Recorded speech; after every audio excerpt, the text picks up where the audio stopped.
2022년 5월 29일 일부 예배를 하나님께 드렸습니다. 오늘 성경 말씀은 요한복음 9장 1절부터 7절 말씀이고 주제는 밝은 눈. 설교는 명문교회 담임 목사이신 이덕진 목사님이 설교하셨습니다. 성경 말씀 읽겠습니다.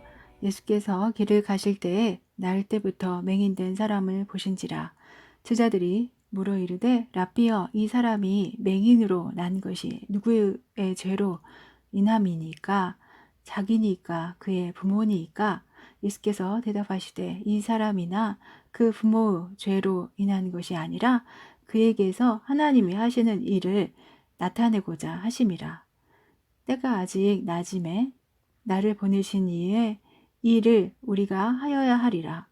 밤이 오리니 그때는 아무도 일할 수 없느니라. 내가 세상에 있는 동안에는 세상의 빛이로라. 이 말씀을 하시고 땅에 침을 뱉어 진흙을 이겨 그의 눈에 바르시고 이르시되 실로암 못에 가서 씻으라 하시니, 실로암은 번역하면 보냄을 받았다는 뜻이라. 이에 가서 씻고 밝은 눈으로 왔더라. 목사님은 설교를 시작하시면서 좌우로 크게 말하라고 하셨습니다. 사랑하고 축복하고 환영합니다. 할렐루야. 사람의 눈을 보면 마음이 보입니다. 눈은 마음의 등불입니다.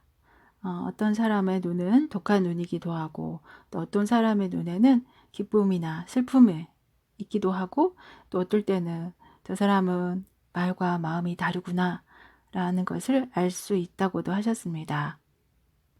오늘 성경 본문에는 날 때부터 앞을 못 보는 맹인이 나옵니다. 그리고 제자들이 예수님께 랍비어라고 말하는데, 랍비는 훌륭한 스승님이라는 의미라고 합니다. 그러고 보면 이때까지도 제자들은 예수님이 하나님의 아들인지 또한 예수님이 우리의 구원자이심을 모르고 있다고 말씀하셨습니다. 성경 말씀 2절 3절에서 제자들이 물어 이르되 랍비여, 이 사람이 맹인으로 난 것이 누구의 죄로 인함이니까? 자기니까 그의 부모니까?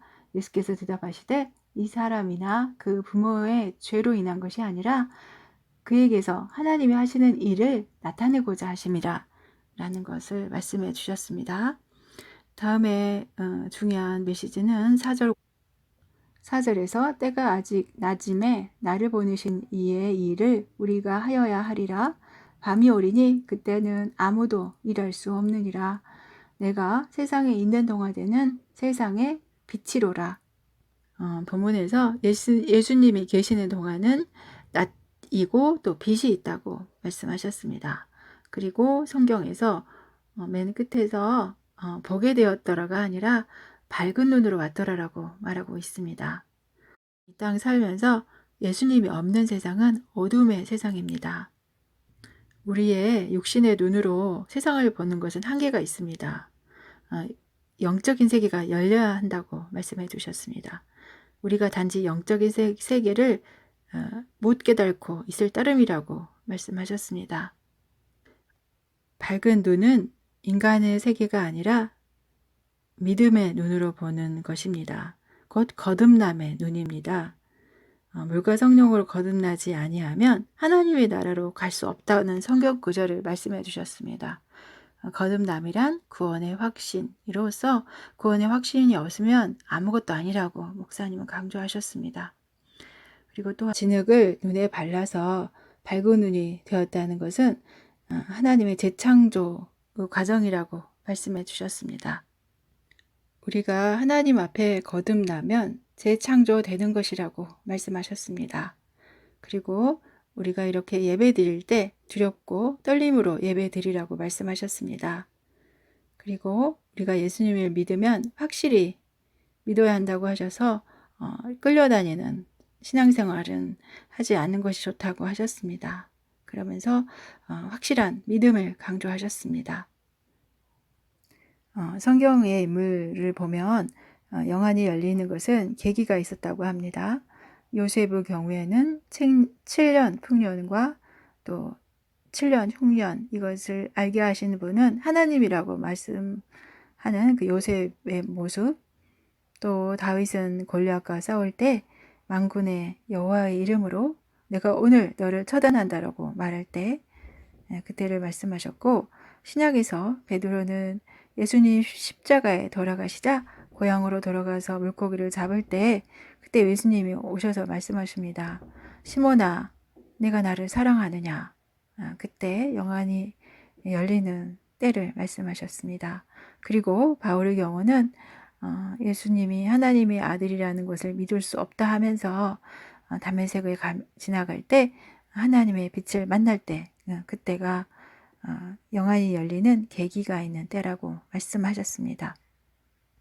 목사님은 우리뿐만 아니라 우리 아이들이 밝은 눈으로 보기를 원한다고 말씀하셨습니다. 아이들은 성장하면서 달라지는데 그 하나는 중요한 건 성격과 하나는 지혜라고 말씀하셨습니다. 성격은 타고나기도 하지만 성격은 경험으로 바꾸어지기도 한다고 말씀하셨습니다. 그리고 음악하는 집안에서는 음악가가 나오고 의사 집안에서는 의사가 나온다는 말씀을 하시면서 타고난 재능은 어떤 교육의 환경을 통해서 극대화된다고 말씀하시면서 그런 환경을 가정에서 만들어줘야 된다고 말씀하셨습니다.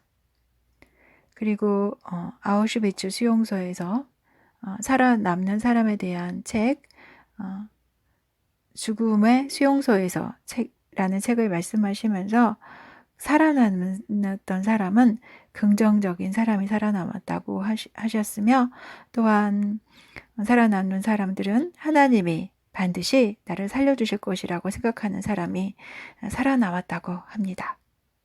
목사님은 설교를 마무리하시면서 여러분의 가정에 절망이 있습니까? 여러분의 가정에 해결되지 않는 문제가 있습니까? 주님 앞에 구하여 믿음의 눈으로 이길 수 있기를 축복합니다라고 말씀해 주셨습니다. 하나님, 거듭남을 알게 하시고 우리에게 믿음을 더하여 주시옵소서.